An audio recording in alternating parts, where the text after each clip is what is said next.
Hello friends, welcome back to the channel Krupa Malnad. ನಾನು Krupa. Good morning. ಬೆಳಗ್ಗೆ ಎದ್ದ ತಕ್ಷಣ ಫಸ್ಟು ವಾಷಿಂಗ್ ಮಿಷಿನ್ಗೆ ಬಟ್ಟೆ ಹಾಕಿದೆ. ಮುಖ ತೊಳೆಯೋದಕ್ಕಿಂತ ಮುಂಚೆ ನಾನು ಸ್ನಾನ ಆಗಿ ಪೂಜೆ ಆದ ತಕ್ಷಣ ವಾಷಿಂಗ್ ಮಿಷಿನ್ಗೆ ಬಟ್ಟೆ ಹಾಕ್ತೀನಿ. ನೆನ್ನೆ ನನಗೆ ಮರ್ತು ಹೋಗ್ಬಿಡ್ತು. ಹಾಗಾಗಿ ಸಂಜೆ ಮತ್ತೆ ನೆನಪಾಯಿತು, ಸಂಜೆ ಬಟ್ಟೆ ವಾಶ್ ಮಾಡಬಾರ್ದು ಅಂತಾರೆ. ಹಾಗಾಗಿ ಮತ್ತೆ ಬೆಳಗ್ಗೆ ಎದ್ದೊಳೆ ಫಸ್ಟು ಆ ಕೆಲಸ ಮಾಡೋಣ ಅಂತ ಹೇಳಿ ಬಟ್ಟೆನ ವಾಶಿಗೆ ಹಾಕಿ ಈಗ ಅಡುಗೆ ಮನೆಗೆ ಬಂದಿದ್ದೀನಿ. ಇವತ್ತು ಏನೆಲ್ಲ ಆಗುತ್ತೆ ಅನ್ನೋದನ್ನು ನಿಮ್ಮ ಜೊತೆ ಶೇರ್ ಮಾಡ್ತೀನಿ. Hello, good morning. ವಾಷಿಂಗ್ ಮಿಷಿನಿಗೆ ಬಟ್ಟೆ ಹಾಕಿದಲ್ಲ, ಇನ್ನೂ ಒಂದು ಬಕೆಟಲ್ಲಿ ಬಟ್ಟೆ ಇದ್ದಾವೆ. ನಾನು ನೋಡೇ ಇಲ್ಲ. ನಾನು ವೀಡಿಯೋ ಮಾಡ್ತಾ ಇದ್ದೀನಲ್ಲ, ಒಂದು ಬಕೆಟ್ ಬಟ್ಟೆ ಹಾಗೆ ಹೊರಗೆ ಇದ್ದಾವೆ. ಅಂದರೆ ತುಂಬ ಇಲ್ಲ. ಇವ್ರದ್ದೊಂದು ಶರ್ಟು, 2 ಟೀ ಶರ್ಟ್ ಏನೋ ಇದ್ದಾವೆ. ನಾನು ಅದೇ ಅಂದ್ಕೊಂಡೆ, ಇಷ್ಟು ಕಮ್ಮಿ ಬಟ್ಟೆ ಇದೆಯಲ್ಲ, ವಾಷಿಂಗ್ ಮಿಷಿನಿಗೆ ಹಾಕೋದೋ ಬೇಡವೋ ಅಂತ ಅನ್ಕೊಂಡು ವಾಷಿಂಗ್ ಮಿಷಿನಿಗೆ ಬಟ್ಟೆನ ಹಾಕಿದೆ. ಆಮೇಲೆ ನೋಡಿದ್ರೆ ಇನ್ನೂ ಒಂದು ಬಕೆಟ್ ಪಕ್ಕಕ್ಕೆ ಇಟ್ಕೊಂಡಿದ್ದೀನಿ, ನೆನಪೇ ಇಲ್ಲ. ಅದು ಹಾಗೆ ಉಳಿದಿದೆ. ಇನ್ನೊಂದು ಎರಡು ದಿನ ಬಿಟ್ಟೆ ಹಾಕೋದು, ಯಾಕಂದರೆ ಬಟ್ಟೆಗಳು ಅಷ್ಟು ಆಗೋದಿಲ್ಲಲ್ಲ. ಹಾಗಾಗಿ ಇವತ್ತು ತಿಂಡಿ ಬಂದು ರೊಟ್ಟಿ, ಇಡ್ಲಿ ಅನ್ನಕ್ಕೆ ಹೊರಟಿದ್ದೆ. ಯಾಕೆ ಅಂತ ಗೊತ್ತಿಲ್ಲ, ಸ್ವಲ್ಪ ರೊಟ್ಟಿ ಮಾಡ್ತೀನಿ. ಅನ್ನ ಹೆಚ್ಚಿಗೆ ಇರಲಿಲ್ಲ, ಹಾಗಾಗಿ ಈಗ ಸಿಂಬಗೂ ಅನ್ನಕ್ಕೆ ಇಡಬೇಕು. ಎಷ್ಟಿತ್ತ ಅನ್ನ ಅಷ್ಟರಲ್ಲೇ ಒಂದು ಸ್ವಲ್ಪ ರೊಟ್ಟಿ ಮಾಡ್ತೀನಿ. ಬದನೆಕಾಯಿ ಬಜ್ಜಿ ಮಾಡು ಅಂದರು ನಮ್ಮ ಮನೆಯವರು. ಹಾಗಾಗಿ ಒಂದು ಉಡುಪಿ ಗುಳ್ಳ ಇತ್ತು, ಅದರದ್ದು ಬದನೆಕಾಯಿ ಬಜ್ಜಿ ಮಾಡ್ತೀನಿ. ತುಂಬ ಚೆನ್ನಾಗಿದೆ.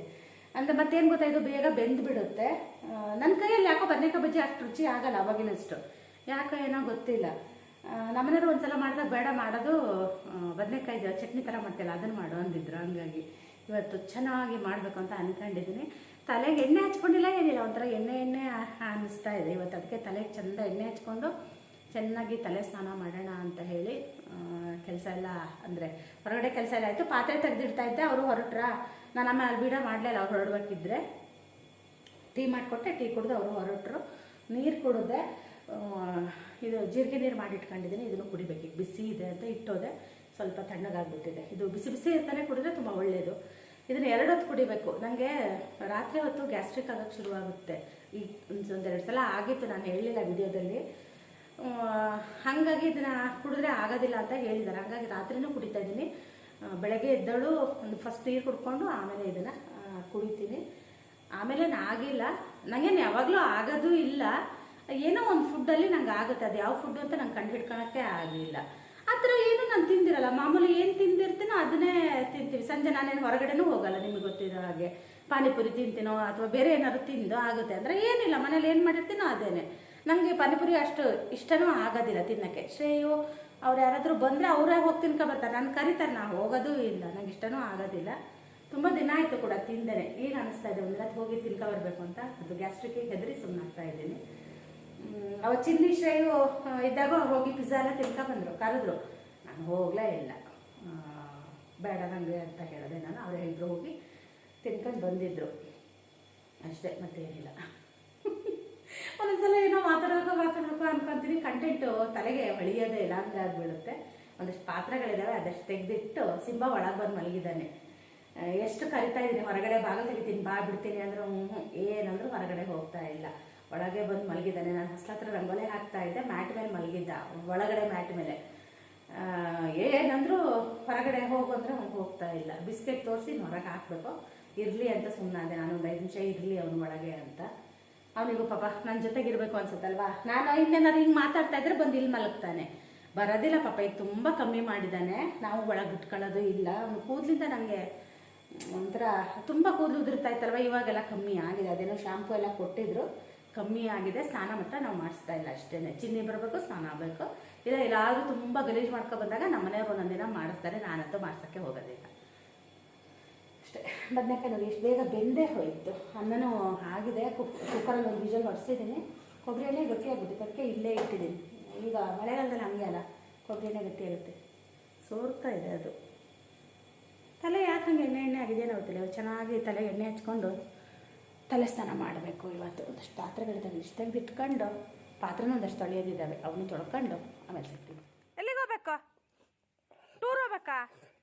ನೋಡಿ ಗೇಟ್ ತೆಗಿತೀನಿ, ನೋಡಿ ನೋಡಿ ಗೇಟ್ ತೆಗಿತೀನಿ, ನೋಡಿ. ಹಾಂ ನೋಡಿ ಗೇಟ್ ತೆಗಿತೀನಿ, ನೋಡಿ. ಹಾಂ ಬಾ ಬಾ. ಹಾಂ ಸುಮ್ಮನಿರ.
ಅಕ್ಕಿ ರೊಟ್ಟಿಗೆ ನಾನು ಬದನೆಕಾಯಿ ಬಜ್ಜಿ ಮಾಡ್ತೀನಿ. ಹಾಗೆಯೇ ಸ್ವಲ್ಪ ದೊಡ್ಡ ಮೆಣಸಿತ್ತು ನನ್ನ ಗಿಡದಲ್ಲೇ ಬಿಟ್ಟಿರೋದು, ಅದನ್ನು ಕೂಡ ಕೊಯ್ಕೊಂಬಂದೆ. ಅದು ಜವಾರಿ, ಇದು ಹೈಬ್ರಿಡ್.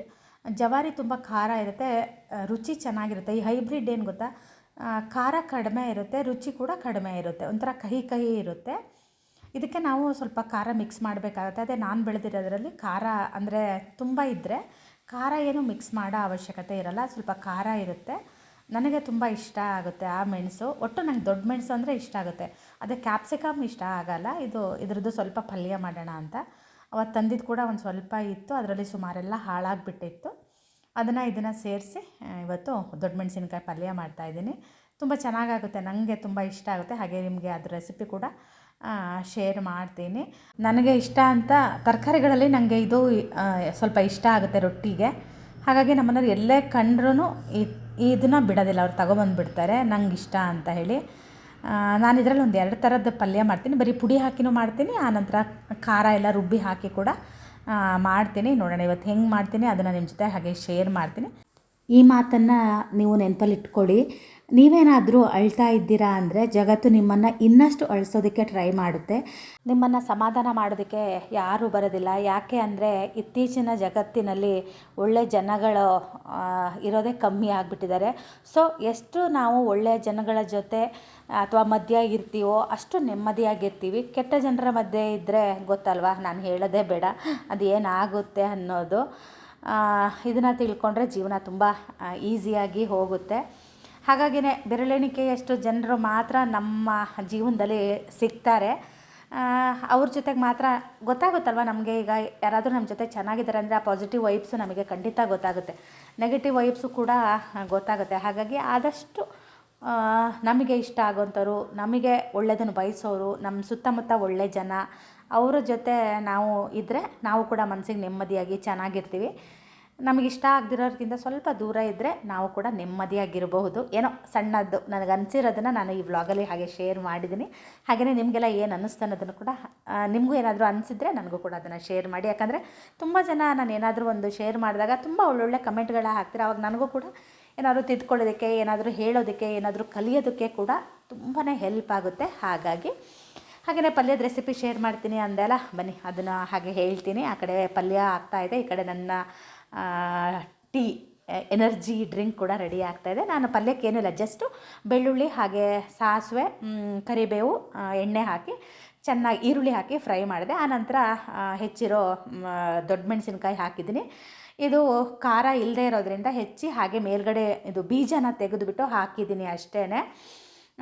ಖಾರ ಇತ್ತು ಅಂದರೆ ಒಂದೆರಡು ಸಲ ತೊಳೆದುಬಿಟ್ಟು ಹಾಕಿದ್ರೆ ಚೆನ್ನಾಗಾಗುತ್ತೆ. ನಾನು ಈ ಕಡೆ ಮಾಡ್ತಾಯಿದ್ದೆ, ಆ ಕಡೆ ನನ್ನ ಟೀ ಉಕ್ಕಿ ಹೋಗಿತ್ತು. ಹಾಲು ಉಕ್ಸಿದ್ರೆ ಒಳ್ಳೆಯದಾಗುತ್ತೆ, ಟೀ ಉಕ್ಸಿದ್ರೆ ಏನಾಗುತ್ತೋ ಗೊತ್ತಿಲ್ಲ ಅಲ್ಲ. ಕ್ಲೀನ್ ಮಾಡೋಕ್ಕೆ ಸ್ವಲ್ಪ ಕಷ್ಟ ಆಗುತ್ತೆ ಅಷ್ಟೇ. ಹಾಗೆ ನಾನು ಟೀ ಎಲ್ಲ ಕುಡಿದು ಬರೋಷ್ಟೊತ್ತಿಗೆ ಇದು ಪಲ್ಯ ಕೂಡ ಬೆಂದಿತ್ತು. ನಾನು ಆಫ್ ಮಾಡಿ ಕುತ್ಕೊಂಡು ಟೀ ಕುಡಿದು ಈಗ ಪಲ್ಯನ ಮಾಡ್ತಾಯಿದ್ದೀನಿ. ಚೆನ್ನಾಗಿ ಹುರ್ಕೊಬೇಕು, ಸ್ವಲ್ಪ ಕೆಂಪಾಗೋ ತನಕ ಹುರಿಬೇಕು. ಹಸಿ ಹುರಿಬೇಡಿ ನೋಡಿ, ಕಲರ್ ಫುಲ್ ಬದಲಾಗಬೇಕು. ಆ ಥರ ಹುರಿದ್ರೆ ಪಲ್ಯ ರುಚಿಯಾಗಿ ಬರುತ್ತೆ. ಆನಂತರ ಒಂದು 2 ಚಮಚದಷ್ಟು ಗುರೆಳ್ಳು ಪುಡಿ, ಹಾಗೆಯೇ ಒಂದು 2 ಚಮಚದಷ್ಟು ಸಾಂಬಾರು ಪುಡಿ. ಇದು ಖಾರ ಇರಲಿಲ್ಲಲ್ಲ, ಹಾಗಾಗಿ ನಾನು ಅಚ್ಚ ಖಾರದ ಪುಡಿನ ಹಾಕಿದ್ದೀನಿ. ಇನ್ನೇನು ಇನ್ ಕೇಸ್ ಏನಾದರೂ ಖಾರ ಇರೋಂಥ ದೊಡ್ಡ ಮೆಣಸು ಆಗಿದ್ದರೆ ನೀವು ಖಾರದ ಪುಡಿನ ಹಾಕಬೇಡಿ ಅಷ್ಟೇ. ನಾನು ರುಬ್ಬಿ ಮಾಡ್ತಾಯಿಲ್ಲ ಇವತ್ತು. ಹಾಗೆ ಕಾಯಿ ತುರಿನ ಹಾಕ್ತಾಯಿದ್ದೀನಿ. ಆಮೇಲೆ ಹುಣಸೆ ರಸ, ಸ್ವಲ್ಪ ಬೆಲ್ಲ ಹಾಕಿದ್ದೀನಿ ಅಷ್ಟೇ. ಇದಕ್ಕೆ ನೀವು ಬೇಕಿದ್ರೆ ಒಂಚೂರು ಕಾಯಿನ ರುಬ್ಬಿ ಕೂಡ ಹಾಕಿದ್ರೂ ಚೆನ್ನಾಗಾಗುತ್ತೆ. ನಾನೊಂದು ಸ್ವಲ್ಪ ಮಾಡ್ತಾಯಿದ್ದೆ, ಯಾಕಂದರೆ ಬಜ್ಜಿ ಮಾಡ್ತಾಯಿದ್ದೆ ಅಲ್ಲ, ನನ್ನ ಮಟ್ಟಿಗೆ ಆಗಷ್ಟು ಮಾತ್ರ ಒಂಚೂರು ಪಲ್ಯನ ಮಾಡ್ಕೊಂಡಿದ್ದೀನಿ. ಹಾಗೆ ಮೇಲ್ಗಡೆಯಿಂದ ಸ್ವಲ್ಪ ಕೊತ್ತಂಬರಿ ಸೊಪ್ಪನ್ನ ಹಾಕಿದ್ದೀನಿ. ಇದೊಂಥರ ಕರೆಂಟ್ ಇಲ್ದಾಗೆಲ್ಲ ದಿಢೀರಂತ ಕೂಡ ನೀವು ಈ ಪಲ್ಯನ ಮಾಡ್ಕೋಬೋದು, ತುಂಬಾ ರುಚಿಯಾಗಿರುತ್ತೆ. ತುಂಬ ಸಲ ಶೇರ್ ಮಾಡಿದ್ದೀನಿ. ತುಂಬ ಜನ ಮತ್ತೆ ಹೊಸ ವ್ಯೂವರ್ಸ್ ಇರ್ತಾರಲ್ವ ಅವರಿಗಾಗಿ. ಮತ್ತು ಡೈಲಿ ರುಟೀನನ್ನು ನಾನು ಶೇರ್ ಮಾಡಬೇಕಿದ್ರೆ ನಾನು ಹೊಸದಾಗಿ ಏನು ಕಲಿತು ನಿಮಗೆ ತೋರಿಸ್ಲಿ ಅಲ್ವಾ, ಏನಿರುತ್ತೆ ಅದನ್ನೇ ವೀಡಿಯೋನ ಶೇರ್ ಮಾಡಬೇಕಾಗುತ್ತೆ. ಹಾಗೆಯೇ ಆ ಕಡೆ ರೊಟ್ಟಿ ಹಿಟ್ಟನ್ನು ನಾದ್ಕೊಂಡೆ. ನಂಗೆ ಅದೇ ದೊಡ್ಡ ಟಾಸ್ಕು. ರೊಟ್ಟಿ ಹಿಟ್ಟು ನಾದ್ಕೊಂಡ್ಬಿಟ್ರೆ ನನಗೆ ರೊಟ್ಟಿ ಮಾಡೋಕ್ಕೆ ಕಷ್ಟ ಆಗೋಲ್ಲ. ನಂಗೆ ಇಷ್ಟ ಆಗದೆ ಇರೋದಂದರೆ ಅದೊಂದೇ, ನಾದೋದು. ಯಾಕಂದರೆ ತುಂಬ ಟೈಮ್ ತೊಗೊಳುತ್ತೆ, ತುಂಬ ಶಕ್ತಿ ಬಿಟ್ಟು ಕೂಡ ಮಾಡಬೇಕಾಗುತ್ತೆ. ಹಾಗೆ ಬದನೆಕಾಯಿ ಕೂಡ ಬೇಯಕ್ಕೆ ಹಾಕಿದ್ದೆ ಅಲ್ಲ, ಅದು ಕೂಡ ಬೆಂದಿತ್ತು. ಈಗ ಬಜ್ಜಿಗೂ ಕೂಡ ನಾನು ಸಣ್ಣದಾಗಿ ಈರುಳ್ಳಿ ಕಟ್ ಮಾಡ್ತಾ ಇದ್ದೀನಿ. ಹಾಗೆಯೇ ಸ್ವಲ್ಪ ಕೊತ್ತಂಬರಿ ಸೊಪ್ಪನ್ನು ಕೂಡ ಹೆಚ್ಕೊತಾ ಇದ್ದೀನಿ. ಹಸಿಮೆಣಸನ್ನು ಕೂಡ ನಾನು ಸುಟ್ಟುಬಿಟ್ಟು ಹಾಕ್ತೀನಿ. ಅದನ್ನು ನೀವು ಒಗ್ಗರಣೆಲೂ ಕೂಡ ಮಾಡಿ ಹಾಕ್ಬೋದು. ತುಂಬ ಥರ ಬಜ್ಜಿಗಳನ್ನ ಮಾಡ್ತಾರೆ, ಅಲ್ಲ ಅದೇ ಒಂದೊಂದು ಕಡೆ ಒಂದೊಂದು ಥರ ಮಾಡ್ತಾರೆ. ಕೆಲವೊಬ್ರು ಈರುಳ್ಳಿನೂ ಕೂಡ ಹುರಿದ್ಬಿಟ್ಟು ಹಾಕ್ತಾರೆ, ನಾವು ಹಸಿದನ್ನೇ ಹಾಕ್ತೀವಿ ಅಷ್ಟೇ, ಮತ್ತೇನಿಲ್ಲ. ಇದಕ್ಕೊಂಚೂರು ಕಾಯಿ ತುರಿ ಹಾಕಿ ಮೊಸರು ಹಾಗೆಯೇ ಸ್ವಲ್ಪ ಹಾಲು ಹಾಕಿದ್ರೆ ಬದನೆಕಾಯಿ ಬಜ್ಜಿ ರೆಡಿ ಆಗುತ್ತೆ.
ಬಜ್ಜಿನೂ ಆಯಿತು, ಹಾಗೆ ಪಲ್ಯನೂ ಆಯಿತು, ರೊಟ್ಟಿನೂ ಆಯಿತು.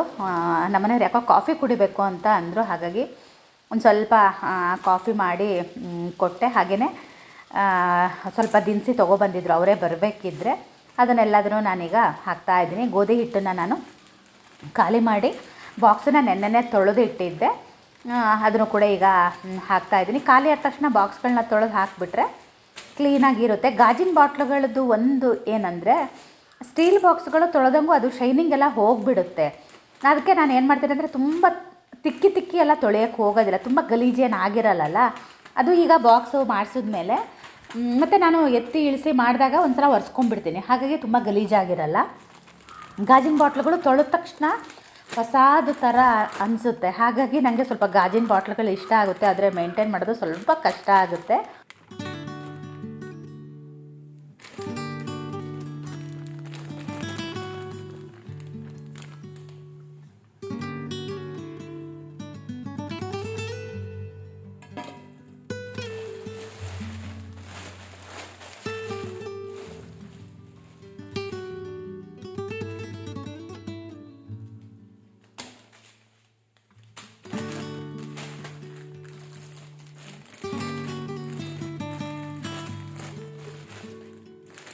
ನನಗೆ ಅವರು ದಿನಸಿ ಬರೀ ಅಂತ ಇದ್ದರು, ನಾನು ಬರದೇ ಇರಲಿಲ್ಲ. ಹಾಗಾಗಿ ಅವರಿಗೆ ನಾನು ನೆನಪಾದಾಗೆಲ್ಲ ರೀ ಅದು ಖಾಲಿ ಆಗೋದಕ್ಕಾಗಿದೆ, ಇದು ಖಾಲಿ ಆಗೋದಕ್ಕಾಗಿದೆ ಅಂತಿದ್ದೆಲ್ಲ, ಪಾಪ ಅವರೇ ನೆನಪು ಮಾಡಿ ಎಷ್ಟೊಂದು ತೊಗೊಂಡು ಬಂದಿದ್ದಾರೆ.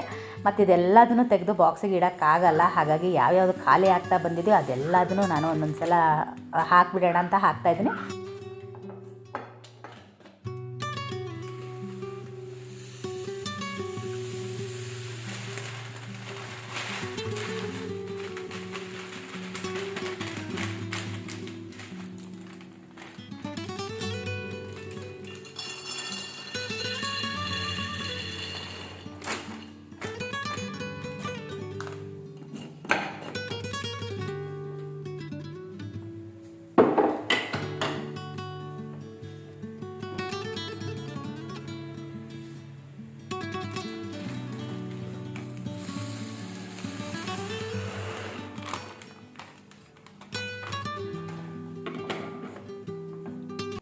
ಬಾಕ್ಸ್ಗಳೆಲ್ಲ ತೆಗೆದಿಟ್ಟು ಹಾಗೆ ಒಂದು ಸ್ವಲ್ಪ ಒರೆಸ್ಕೊಂಡು ಕ್ಲೀನೆಲ್ಲ ಮಾಡಿಕೊಂಡು ಎಲ್ಲ ಕೆಲಸ ಆಗಿ ಸ್ನಾನ ಕೂಡ ಮುಗಿಸ್ಕೊಂಡು ಬಂದೆ.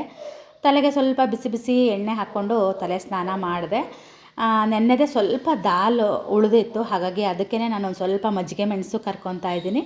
ಹಾಗೆಯೇ ಸ್ವಲ್ಪ ಸೌತೆಕಾಯಿ ಸಂಡಿಗೆ ಕೂಡ ಕರೆದಿಟ್ಕೊಂಡಿದ್ದೀನಿ. ಆ ದಾಲ್ ಜೊತೆಗೆ ಮಜ್ಜಿಗೆ ಮೆಣಸಿದ್ರೆ ಚೆನ್ನಾಗಾಗುತ್ತೆ, ಯಾಕಂದರೆ ಅದು ಸ್ವಲ್ಪ ಸಪ್ಪೆ ಇರುತ್ತಲ್ವ. ಹಾಗಾಗಿ ಅನ್ನ ಕೂಡ ಆಯಿತು. ಸ್ವಲ್ಪ ಲೇಟೇ ಆಯಿತು ಇವತ್ತು ನಂದು ಕೆಲಸ ಎಲ್ಲ ಆಗೋಷ್ಟೊತ್ತಿಗೆ.